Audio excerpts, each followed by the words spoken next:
And welcome to Pulp Mythos. I'm Brian here with Larry and Spencer, and we're going to be discussing Raised by Wolves Season 2, Episodes 1 and 2. If you've not hit the sub button, please do so. We're going to be covering this show every single week. Leave a like, leave a comment, and let's. Oh, full spoilers, by the way. I thought it was interesting how the series, the way Season 1 ended, was basically it seemed like everybody was going to be in a different place. Like everyone sort of got separated. Mother and father got separated.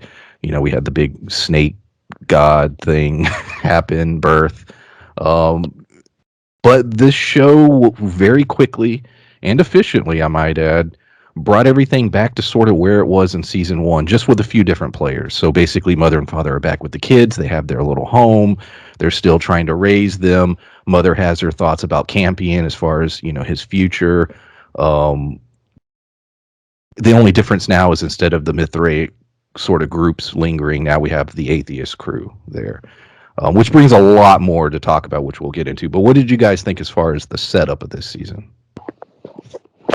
As soon as it got going, I had to watch the recap because it was quite a while since, the last couple episodes. And I tried to watch the trailers because what I did on HBO is I watched the trailers for episodes from season one so that way I could basically catch up and then watch the recap. So that way I remembered everything. But it's the way that they brought it in. And then they even explained it when the short conversation with Campion about his voice dropping. It's been a little while that they've been out taking care of That was themselves. sorry, but that was he's like, hey, hey, mother. Yeah, dude, I was like, holy It's shit, like, whoa. it hit puberty fast. He's But gonna have it's facial hair next season. oh well, maybe shit. But I thought it was great the way that they explained the time gap and they closed it really. It was a great way for them to just tie it all together and then still use the same actors, the same kids, and then throughout the two episodes, they showed how being on their own affected everybody individually, and they did it so fluidly that last season it it mattered, but it made everything make sense as to how they were with the atheists now and how they are adapting to that situation and how each individual character is adapting differently because of what happened at the end of season one. And it felt not only fluid, it just felt very well explained without spending two full episodes catching everybody up. And I wish more shows would do a better job with how they did it in this series. Yeah, it was a good transition. Immediately, though, I did think, at first, I was like, wait a minute, did I miss something? Because I didn't go back and watch a Me recap too. or anything. But yeah, yeah, I was like, wait, what's going on? And it's like, oh, okay, mother's been knocked out this time, so we're picking up from this point. I guess that's a good way to do it.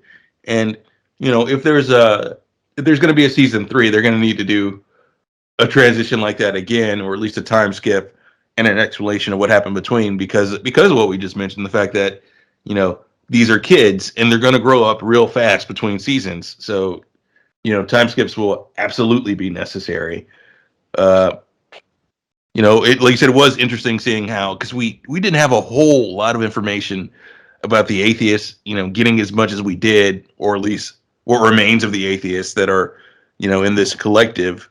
Though we don't know, I guess, if this is how they traditionally lived on Earth, because this seems to be they're under the well, they're ruled by an AI right now, which was made by Campion. So the way that they're living now, and the fact that they've been traveling for what, 12 years or something, maybe completely different from how they lived on Earth. So you know it's hard to say whether or not we have the same atheist group, well, roughly the same kind of atheists that we had there on Earth, which may be why Mother seems thrown off by the way that all these people are acting. And I Yeah. think, Oh, go ahead. well, piggybacking off of what you said, Larry, it seemed like Mother and them got there around the same time as these other people. They just crashed in different spots because the atheist group has been there for a while, formed their society, did everything, But remember the Campion and all those kids, they showed that they were raising these kids. They were born and they were on child number 7. And so I think that the atheists that are there, got there around the same time. Their ship just crashed in a different spot, and they basically formed these societies differently. Like they all were headed towards the same place because this was the planned place for the Mithraic people, but those atheists hijacked that plane.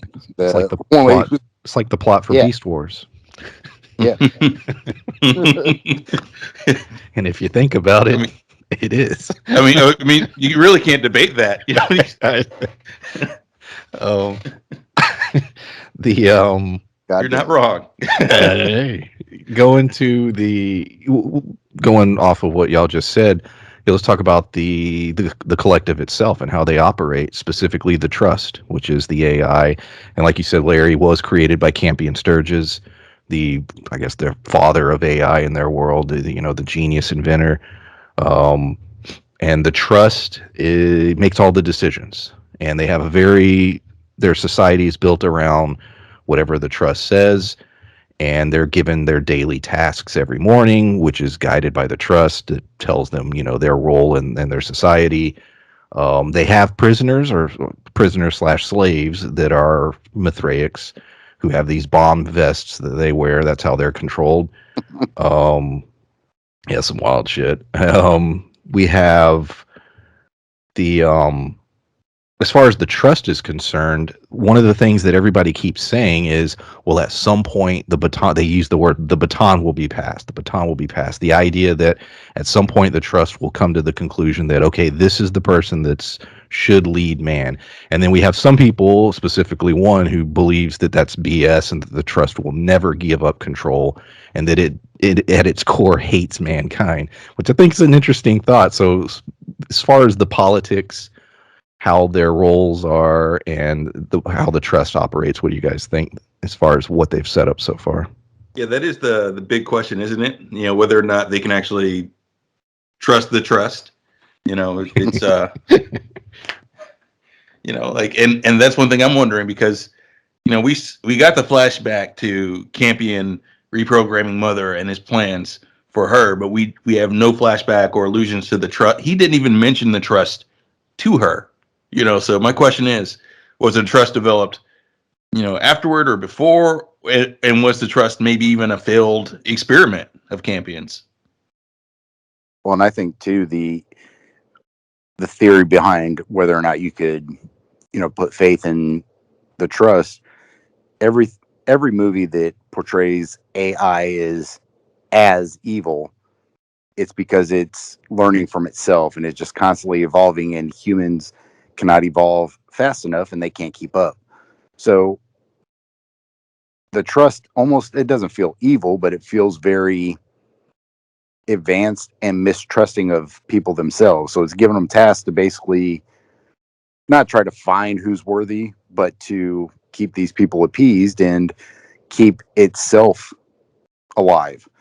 So I fall under the line of, I do think that it's never going to pick. Well, going off that, do you think because that was my very next topic, do you think the tasks are tests? Because Mother is given, her first task is to hang out with some children, I guess sort of like school for a day. Her second task is to punish someone who has brought danger to her family, the guy that did the fire, and sort of say, go away. Father's task is simply, be with the kids, pick berries or whatever. Now he's being told, no, you're going to take these human beings and you're going to use them as bait and sacrifice them so we can slay this snake. These tasks go very radical, and it almost feels, is the Trust testing them? I think the Trust is testing the other AI. I don't think that they ever plan to put a human in charge, because Mother and Father are both AI. So I think that Trust putting its trust in them makes sense, because they can adapt, they can do those kind of things. But at the end of the day, I think in the first season, Campion was talking about it almost like a android human hybrid, which is what Mother is kind of becoming with her empathy and everything else. I think that that's what they're trying to lean towards, is what the best combination of human versus AI is. But I do think the trust is testing the AI to see who could either help him or take over for him.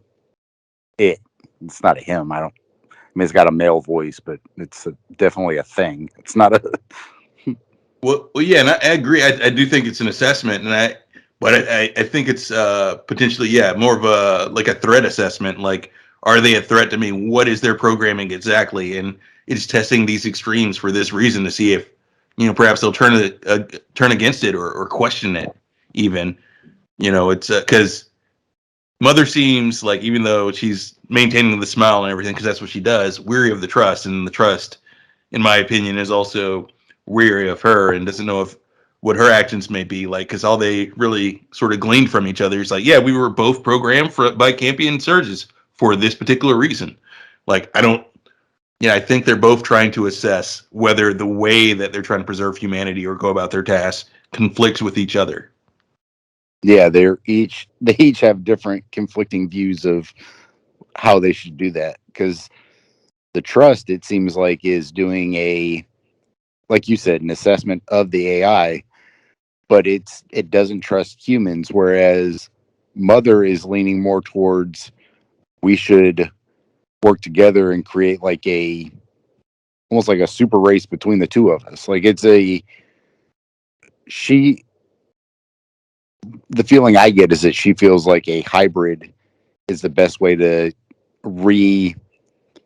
repopulate with humanity, to make them grow forward, is, create some kind of almost like a hybrid thing, whereas the trust is untrusting of humans and wants to make everybody an android. Yeah, and she has utopian ideas, and like the thing she has, like, oh, where are the artists? Where are the thinkers and everything? And guy explains to her right away, like, well, that's not who survived. This was a war. That was a great line. And so like, yeah, they all died. it's like, the soldiers survived, right, and that makes sense. It's a war, and but I think perhaps since the trust is tasked with humanity's survival, it's like, oh no, if it's not malicious, its goal is, like, oh no, I was programmed to assure humanity's survival, not that they were free thinkers and high-minded or anything. I love the aesthetics, man. This show, the combination of high tech, futuristic stuff, but still their militaries have that medieval, almost crusade like armors and stuff. And I love the combination of the two. The show does it very well. They'll carry like a sword, but also have other kinds of weapons and stuff. Let's talk about Marcus. We ended with, like you said, there was a bit of a time jump, and all we know is that Marcus has been screwing with them this whole time. Oh, he's the terrorist. They just know him as the terrorist.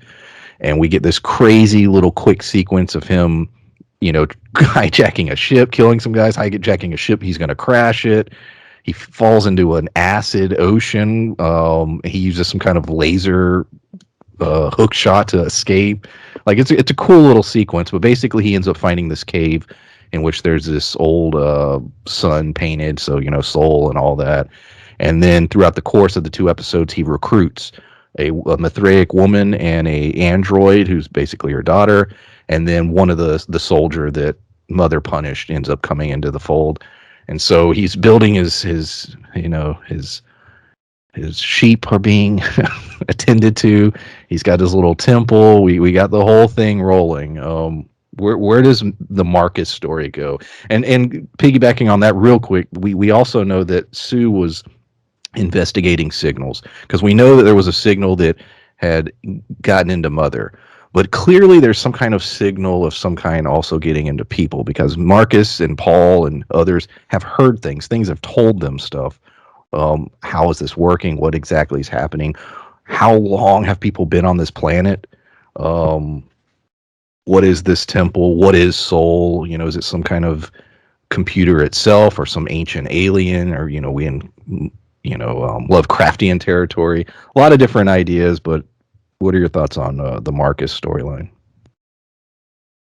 Yeah, that's I just want to say, like you were saying, I love the tech and the armor and everything.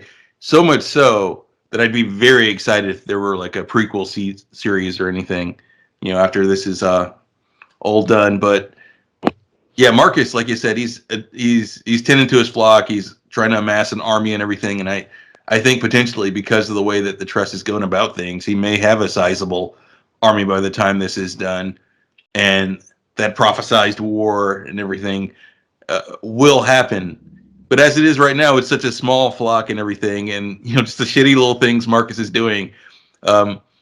He feels more like a troll than a prophet. Just the way that he's messing with everyone and everything. And when he got those two guys to melt in the, like he waited long enough for them to run in, and then jumped up. I keep waiting for him to kill the android. I thought he was going to kick her into the thing at one point. That's what I thought, but he seems to be more prone to playing head games now than anything, and to the point where he's going to either convince her to do it or convince her to let him do it. But he seems to be willing to use the android for right now, or maybe even that's it. He wants to shift her view of the android, as a useful tool or something to be used till they don't need it anymore. But it's just been very interesting seeing where Marcus's plot line is gonna go. But as far as the voice, it's hard to say. There's clearly a signal from somewhere. Like I said, is it an ancient alien thing, or do we have another twist? Is it perhaps even because a lot of their technology seems very similar and everything, and is it perhaps someone who also came from Earth or whatever was there planet Earth previously, or do we have that established? Or I think, but I'm not 100%. I'd have to check. I think they mentioned Earth. Yeah, I believe so. So could the signal be someone who beat them to this planet and just kind of lured both factions out here, or the Mithraic specifically? I don't know how it's going to end or how they're going to tie in a lot of these things, but it feels very religious, as in like Christianity parallels. Like when I looked at Mother, you have Mother. I look at her as like a god figure almost. She gave birth to Campion, who is this. He's doing a lot of good things. He's trying to lead these people in a good way. He even talked about, I don't know if it's Saul or not. I do believe that there is something out there, but they're hearing these voices. And I feel like the serpent she birthed was the Satan. I think that's the one tempting people. I think that the worm serpent thing is able to communicate. And then you look at that tree of life thing that they found, and it's, circling this tree. And it just felt very biblical. There's like a lot of parallels. There's different factions. There's this group trying to not necessarily crucify, but make this person a martyr. There's so many biblical type references, but at the end of it, you have a faction of atheists. Is this, you look at the false idols, idol worship. There's all these things that are very biblical feeling. But that also ties into, like you guys said, the medieval feeling of it too. It's the Crusades. It's like a futuristic version of an old Crusade movie. It's really cool, but I don't know how they're going to tie it in, because you look at a lot of old archaeologists and all this stuff. That Ancient Aliens is a show for a reason. A lot of people buy into that shit. It's, the Stonehenge, the pyramids, all this stuff was built by aliens. So it's like Ridley tied in Ancient Aliens with Crusade plot lines and then made it into a show. So it's difficult for me as a viewer, which is great because I like mysteries, trying to solve, like you said, is it somebody communicating from a civilization that was there before them? Maybe somebody got there earlier. Maybe their two ships were in space longer than they thought and somebody else got there first. Is that person trying to communicate to them? Have they been there for? We don't know exactly how time works on this planet. It may be different than Earth. So a person who crashed there on Earth days, a year prior, may be there, 50 years or 100 years. Like we don't know.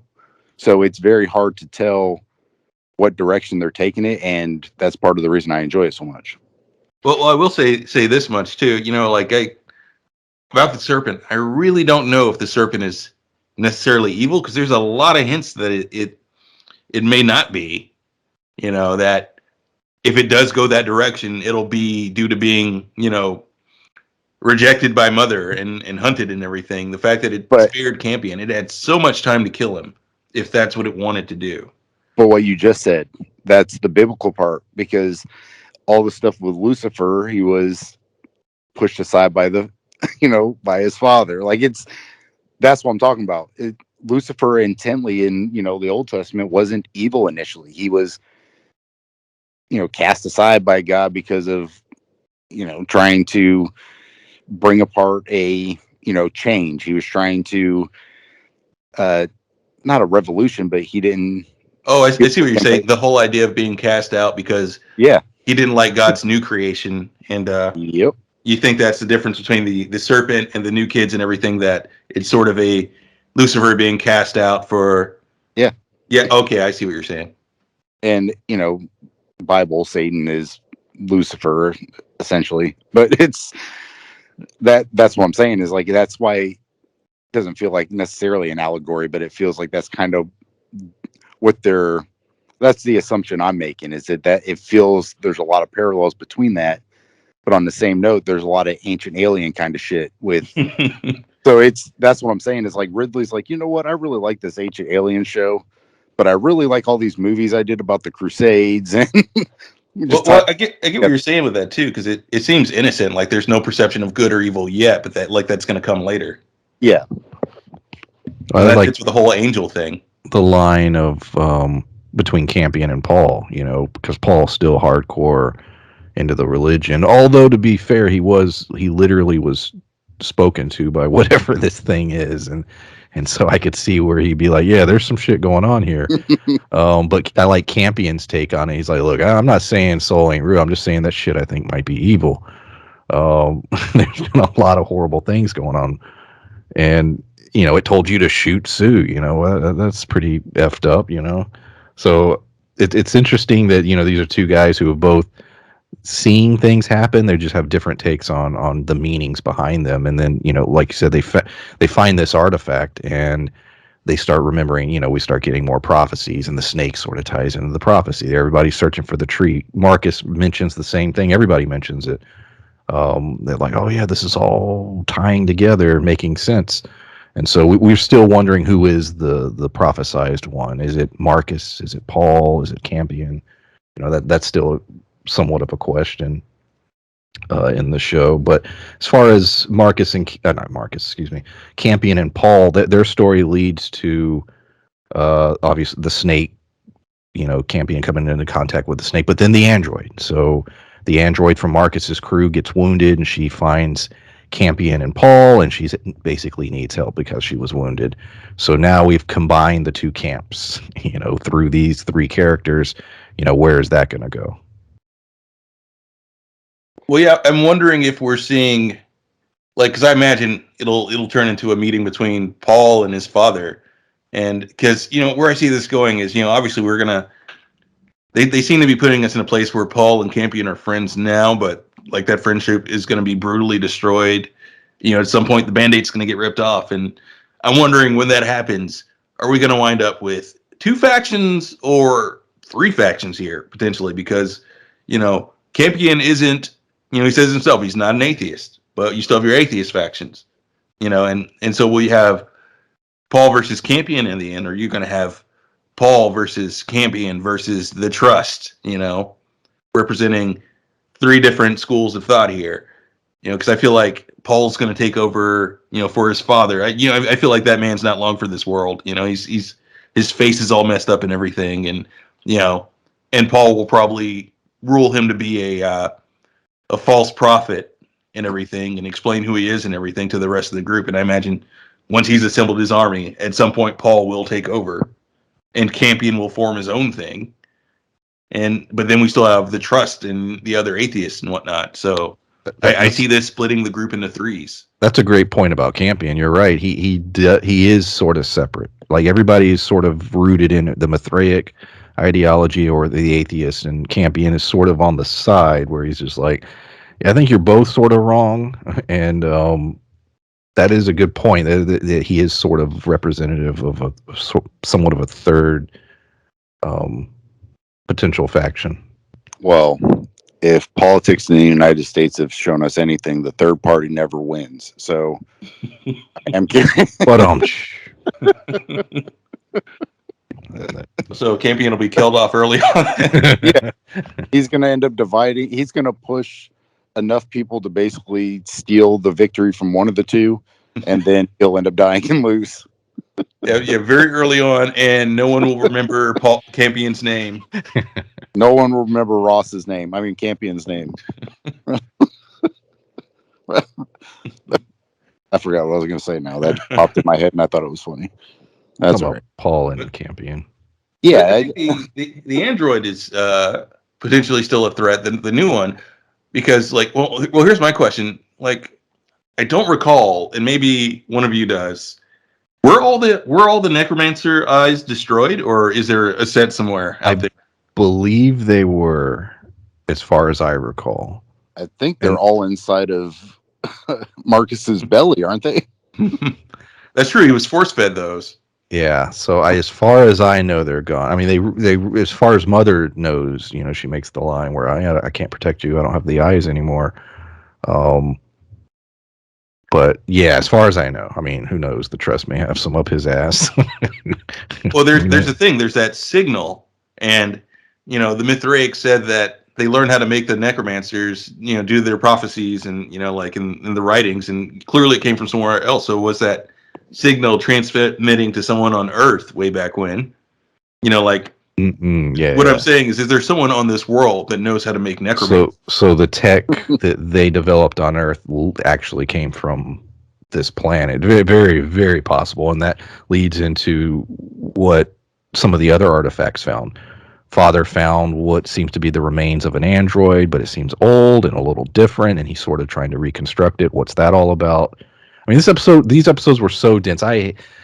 Supposedly we're only going to get one a week, and I hope that's the case because there's just so much happening in every single episode. But going on that, yeah, what do you think about Father finding that android and going back to the signal and where all this is leading? Also in the cave, I think there's something else to that cave. Like it's not like they're just in it, but I think there's more parts to it.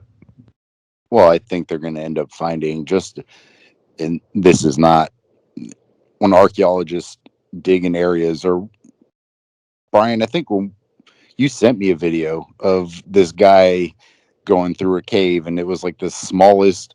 Yeah. And I'm extremely claustrophobic. It made me nauseous. That's why I sent it to you. Yeah, I know. But it's, they're in this cave. I will be willing to bet that they're going to find more. Like there's going to be something inside of that cave, whether it be a relic or a sign or a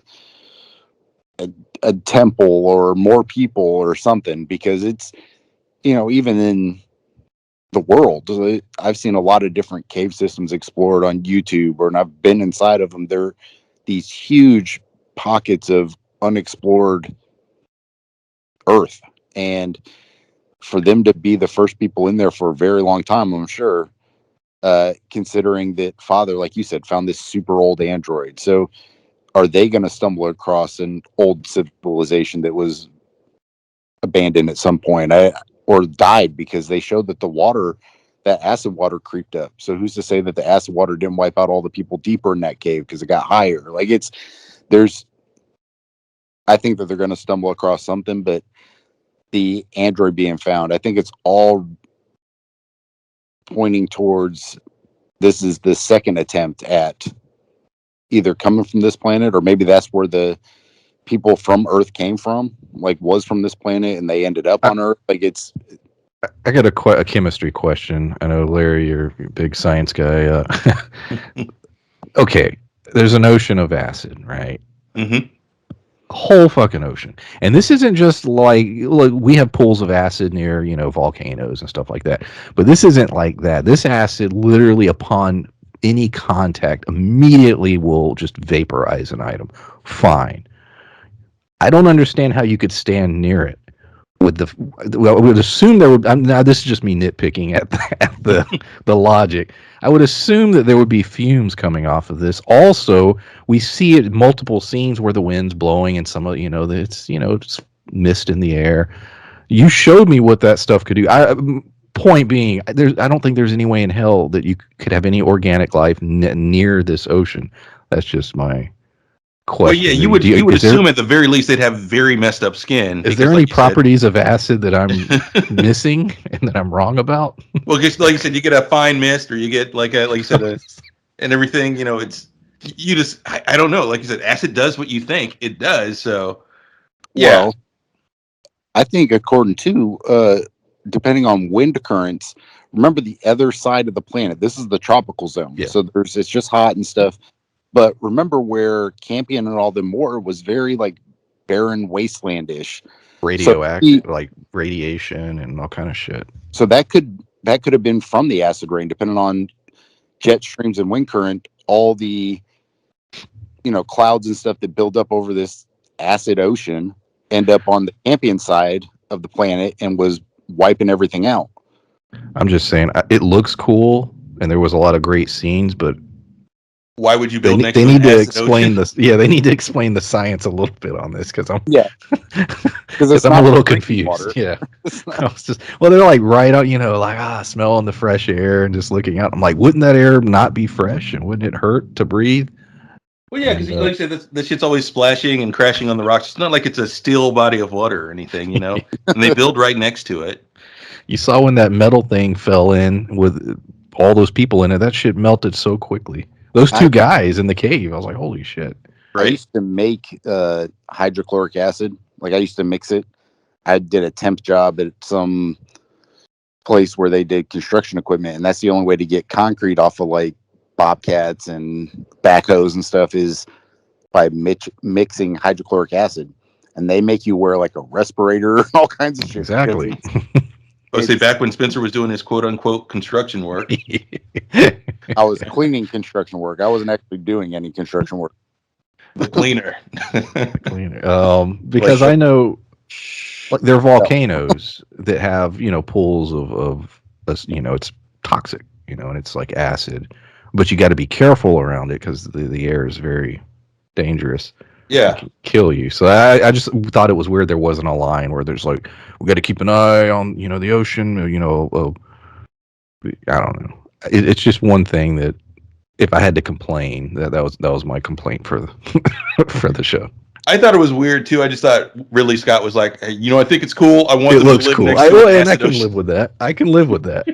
They were just like, what? It's cool that the ocean is acid and they live literally on it. Well, I think part of it, it would be easy to explain it if they just align the dialogue, because if they left Earth, and when they were showing Earth looked shitty. Like, it was all gray and there was smoke and everything. So it was towards the end of days as far as Earth goes. So I imagine that Earth at that point was pretty barren, pretty shitty. Their lungs are probably already fucked up. So they get here. The atmosphere is a little different, so it would take a while to adjust. But I'm sure that they probably had a lot of casualties prior to figuring out, basically evolution, or the people who live there could evolve well enough to survive with that air or with that acid. So they could probably explain it away in a couple. Yeah, they'd be like, we take a vitamin that helps our lungs. Yeah, whatever. Like I said. They're so high tech. That's true. Yeah, it's a nitpick, but I just thought there was a few moments where I was like, it doesn't make it less funny. Yeah, because I watched a lot of things on volcanoes, and I know how dangerous they are. And this reminded me of that, and I'm like, yeah, you can't just like do that. But, and if you do, it has to be very limited time. The communication.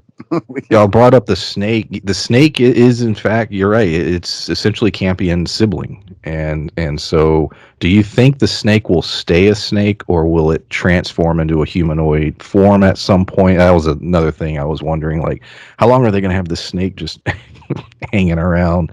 Um, That's a good question. as far as communication is concerned, like, will this thing ever be able to communicate? I think it goes back to what we said about multiple times that this planet has been used, because look at all the giant holes that are created all over the planet in the first season. That snake basically coming out of the different holes. It's okay with the acid. It doesn't bother it. So I think that it's I don't it's semi spoiling it. So if you've never seen Magicians, just close your ears for a second if you plan on watching it. But they talk about in the first season, there's like 7 seasons, so it's not spoiling anything too much. But they talk about how it's like a timeline, and when the people die at the end, they basically start over and go through the timeline again. And that's what it feels like with this. Like maybe Campion Sturges, this version of Mother is maybe 2,000 years from the original Campion, and they've tried this several times over and over and over. Whereas the worm snake creature thing has been raised there several different times, and several different times the humans have tried to take it out, tried to kill it. And because why else are those big holes like all over that planet? I almost said that Earth, but it's not that Earth, it's that place. But it feels like this entire thing is, we have old worm bones, we have these old androids there, we found all these old relics. Like, it's this whole planet feels like it's been something that's been done over and over and over. And I think that's it's a looper. Yeah. Yeah, and there are heavy hints of that in the previous season and everything, that they've done this again and again. And then we found like cave paintings that hinted at that, and then there was the vision Mother had with the creature inside of the D20 and everything. We still don't know what's up with that. Like Spencer said, it feels like it's happened again and again, and potentially even the android that Father is constructing, to go back to that, maybe from one of those previous civilizations. It appeared to have a little core in it, and I'm assuming the way it looked, that they'll be able to access some kind of data with this thing. I'm just guessing, but and it was growing plant life on it and everything too. So like it's like in who knows. And I feel like we're building towards, if this is going to turn into something way more expansive than it looks, if we're going to go years down the line, we may be going to these, potentially 3 factions having wildly different tech. Even though we're going to get a war between the 3 of them, they'll be fighting each other in very different ways. Speaking of tech, when when it comes to the snake, she is its mother, and she has these nipples that come out, I guess I'm assuming, to feed it. And when she first birthed it, needed nutrients. What else could Mother do? That was a question I had in that scene. I was like, there's still a lot of secrets and a lot of mysteries around that character, things that she just can do that you're like, how did she do that? And I'm curious if there's anything else, whether it was something Campion Sturges put in her that she doesn't know about, or these signals somehow upload something that allows her to do something. So it's going to be interesting to see, what other mysteries are there with that character. Yeah, that's a rough one, because there's so many secrets around her still, even though we've learned so much. And heck, was Campion even getting a signal from this world, if that's what was happening with the Mytheric? Because Mother seems to be a part of this plan. And with that said, I feel like we're going to be thrown for a twist. Maybe we'll get we'll get some information on that this season. The fact that we still don't know what Father's purpose is. We've never seen any flashbacks from Father's perspective. You know, and I find that interesting because I feel like there's going to be a really big twist there. It feels like father's whole job is to make sure that mother's job is accomplished, no matter what that is. It's almost if Campion Sturgis, the original one, creates like teams of two to try and ensure the other's success. And because what mother's trying to do in her change in personality, father keeps trying to rein her back in. So it feels like father's created to basically keep mother on the path that Campion Sturgis originally had. And I think that's father's whole purpose, is to ensure mother's original success. But mother has, I don't want to say transformed, but she's like evolved. Like she is becoming more of an actual mother as opposed to just a machine that created babies to try and further society. She's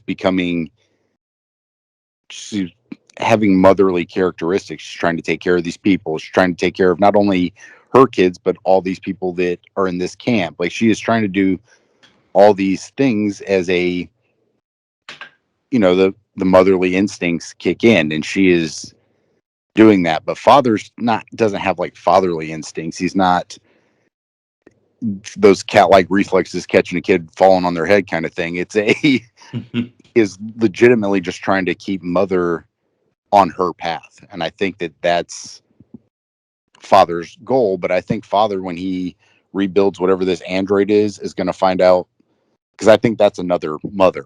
I think it's another mother that he found. Like, yeah, and yeah, that may well be, it may just be a support role, but it still seems odd to me that when we did get those flashbacks to Earth, when Campion was reprogramming her and everything, we didn't see father until it was time to get on the ship. It feels like there's some holes missing. Like maybe like you said that he's meant to keep her on the path, and that may be the case, but we may not have a full understanding of what that path is yet. I don't think we do. Going back to, the path and, this all may be part of some cycle, or there are things at work that are guiding them through these signals. When he went to that cave, that was very interesting. Like, why did he go to that cave? He almost, if you watch that scene back, it's almost like he felt like he needed to go to that cave. And that's where they found, those items. So I was thinking about that too. I was like, like how much of what's going on is in fact sort of just free will, and how much is it they're being nudged in certain directions? Yeah, because even though he felt welcomed, to the collective and everything at that point, he still felt like, I absolutely have to research this, and we should tell no one about it. And that's interesting in itself, that he's like, yeah, we shouldn't talk about this, but we should definitely research it. I was thinking too, there's a lot of sci-fi-ish movies where, and I don't know if you got that far, Brian, in Future Men, when James Cameron uploaded his consciousness into like a computer, and he programmed an AI to basically do. Well, there's a lot of sci-fi shows where the end of somebody's life, they upload their consciousness into an AI, and that's how they continue to live forever. Campion Sturgis may be on this planet, and he may be trying to run. He may be like the trust, or whatever it is, communicating to everybody, to Paul and Campion and all this stuff. It could be Campion Sturgis, but through an AI kind of thing. And you talk about pointing people in the right direction. If he is the father of AI, as we're known to see it so far, then he would be able to tap into all of this. But when he's trying to tell father, hey, come look over here, what if he is father? there's a twist. Yeah, that's where I thought you were going originally. Like maybe he uploaded himself in the father. Like, but that seems possible. And in fact, I was thinking that myself this episode when, well, the fact that when we got the trust, I was like, wait a minute, Campion is suspiciously smart. seemingly compared to every other human being on Earth. Like he seems to understand the necromancer technology, which even the Mithraic don't understand it. You know, even though they made it, something guided their hand, quote unquote, seemingly something from this Earth. But Campion seems to understand it. Campion knows how to make this super intelligent AI. You know, so there's a good chance that he just didn't die on Earth. Yeah, I think it's possible, definitely. Other question is this something, I don't know, I didn't look into it, you know, is this a one season renewal, or are they planning to do multiple seasons? I think they originally said they had an outline for 3 or 4. If I'm not mistaken, I'll have to go look that up. But man, I hope they're able to tell that story. I don't want a situation where they set everything up and we don't get any resolution, because I like where it's going. Yeah, absolutely. You know, I'd hate to not see this completed. You know, and if he's got that kind of outline, maybe he did plan for the kids that age this fast. He's like, yeah, I'm going to skip some years. You know, you're going to see Campion and Paul leading armies. You know, and that is the hope. You know, that said, you know, who's to say? Because I feel like we're in for some very weird twist, and it may lead back to that again, to that android that you mentioned, Father found. Like, you know, who's to say once it's activated that it doesn't like latch onto him and merge with him or something? I just looked. It hasn't been. There's not a season 3 yet listed on IMDb, but there's only 6 episodes this season. Dang. There's only 6 episodes? Yes. Oh no, I don't like that. 4 left. Yeah, but well, to me, I look at HBO invested money in this. I think if The Last Duel, like if a lot of people start watching it, which all 3 of us did on HBO Max, you kind of start adding stock back to Ridley Scott's name. And I think depending on the ratings for this season, although season 1 did great, it was that slow trickle effect. Like everybody's talking about it and everybody was watching it. But I think after these 6 episodes are done, if it's able to get a bunch of views or if people are talking about it, then if the story's not done, they may let him, you know, finish it out. But I hope that they say they're just like, you know what, we're not going to do another full season. Give them a movie or give them something to kind of let them tie it up. I do hope that they let him finish, even if he has to tie it up a little bit quicker than he had hoped. But you know, the story so far I've enjoyed a lot, but I could see that it wouldn't take that much to wrap it up. Like there may be a lot of storylines that they would have to tie up a lot quicker than I'd hoped for, but there's only a couple big questions. Yeah, these 2 episodes moved quick, and that there being only, see, I didn't realize it was only 6. That explains the first 10 minutes of episode 1, where they just shot through everything. Like, all right, they're back together. This is done. You know, Marcus is doing this. Like they really hit the ground running. That explains it. They had to, but yeah, we'll see. Yeah, and whatever medium, because it's such a interesting world that's been crafted here. Whatever medium they finish it in, you know, I'm willing to ingest that, even though I hope it continues on in the form that it's in. You know, but if it has to end as a series of novels or whatever, I'd be really into reading that. Though I like the whole package, though. Yeah, I agreed. This is a show that I would hope goes in that 5-ish seasons. Like that's where I could see a show like this, you know, doing. But I don't know. Hopefully. I just looked it up just to see what it would say, and it said, "Is there a season 3 of Raised by Wolves?" This is on Decider, which is a semi-reputable far as those kind of things. It says HBO Max has not yet renewed their kooky sci-fi epic for season 3, but Decider can confirm that Raised by Wolves creator is already thinking about season 3 and teased that Campion Sturgis isn't in season 2, but we may gaze upon him in a potential 3rd season. So They called it kooky. That's a weird choice of words. Comparing it to like what, an episode of Seinfeld? Or... Boom, boom, boom, boom. Oh, yeah, that is a weird weird description. I pretty much went through my notes. I mean, I didn't go through every single little thing. There were little details. Is there anything else y'all want to talk about? I didn't mention anything really with Tempest or Hunter. They had a few lines of dialogue. If you wanted to talk more about the woman in Marcus's crew, or there were little things, but they hadn't done much, so I didn't have a whole lot to say about them. But I think what you just mentioned ties into the other conversations we had. You look at Tempest and Hunter arguing.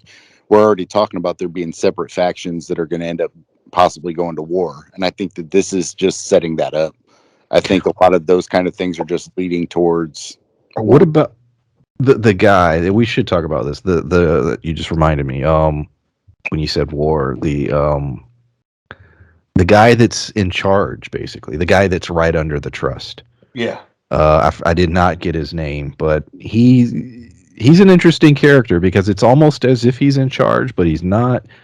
He serves the trust, but yeah. Any thoughts on that character? We didn't get a lot of him, but he did seem very interesting because he clearly is an authority figure, even though they don't really have authority figures because they serve the trust decides what you do, but he seems somewhat to be an exception.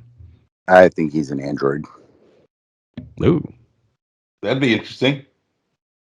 Like in I think that you're talking about is an android. That would be very interesting. Like, well, he did have like a medical scene with, what wasn't it, Sue? He had several. Yeah, he had several scenes, including the pretty lengthy scene with Sue. Yeah, like where she was like healing a cut on his arm or something. But then again, like the trust is so advanced, it could be a more humanoid android to where you darn near couldn't tell the difference. But I feel the trust, like just sort of wisely chose to put him in that position because of, as he's mentioned himself, the series of military campaigns that he survived, that he has a bit of clout and the trust is using that. And if he is an android, then that person existed before, I'm sure. But, the trust is maybe, molded an android in his image just to use that clout to his advantage. Well, and I look at, we are getting another season of Westworld this year, which I'm pretty jazzed about. But we look at the androids there, like they would get shot and there would be blood, there would be other things. So to me, this android that the trust made, this is all speculation, this hasn't been confirmed at all, but like making it more human appearance, making it more like this would create all these other people to trust this person because they feel that it's a person, not an android. But to me, to keep that person in line, the trust basically controlling that outward android would help keep all the people in line, because now you have this human kind of as the spokesperson for the trust that buys into what the trust is trying to do. So all these other people are getting on board, but if he's a android, the same people wouldn't be on board as much. They're not going to take the word of an android necessarily. They may do it out of fear, but they wouldn't do it out of loyalty or trust. And this is, in my head, why it's an android, why they make it look more human, why he has cuts, why he has this stuff, because it's like a facade kind of thing. Well, yeah, and I don't disagree with you on that, because, it's the sort of thing, like, we've seen so many things in this show already between this season and season 1 that qualify as an android that totally goes beyond your idea of what an android would be here and now, so making him look battle worn, making him bleed red, it wouldn't be hard for the trust to do. I doubt it would be hard for the trust to do. And needing a human makes sense as well, because look, in the course of these 2 episodes, you've had 2 defectors, from the crew. One was able to escape, one of the Mithraic people, and then a soldier, a fellow soldier who's part of their crew, turned against them after his punishment. And so I could see that the Trust is having issues keeping everyone in check. Last sort of main thought. I thought it was interesting that because I didn't realize it until she escaped. I didn't figure it out that they they have prisoners / sort of slaves, and they're the Mithraics. And so, how many are there in total? We saw a whole group of them there that Father is going to lead to go for the snake. But are there a bunch of them? Are there enough of them to where if they all escape that they'd be in deep shit? I don't know. Like how big are those numbers? It's interesting that the Trust decided to keep them alive as opposed to just killing them. I thought that's an interesting thought. I guess he needed the manpower more than he needed the safety, because they were like, well, they got the bomb vest, but clearly they're able to get those off. At least one was. Right. Well, and when they got the vest off, that was because Marcus already knew. So is this a technology that was used during the war, or is this kind of whatever voices in his head being able to show him how to undo the bomb vest and get to the little key and everything? Because Marcus knew immediately how to dissolve it, but these other Mithraics didn't. So that's why I'm leaning towards the whatever these voices are helped Marcus figure out how to get rid of these bomb vests, because all the other Mithraics, if they're in a similar, I don't know, skill set as him, clearly they're not the military, because the Mithraics that came down and were trying to wreck shop, they were they were very efficient, and these ones that are wearing the vests are probably more of just the believers as far as as opposed to the soldiers. But for none of them to know how to do that, Marcus immediately like, oh, just do this. I'm going to cut you open and get this out, and then we're good to go. That knowledge seems to maybe be bestowed upon him by whoever it is speaking to him, or the vests themselves were a Mithraic military device to keep people in line, and he just knew what it was. Well, yeah, because he had his time in Both. as a atheist soldier. So Yeah. if they had those devices previously, he'd probably know his way around it. But yeah, I think that potentially is going to be a source for his little army going forward, if they can free a bunch of them.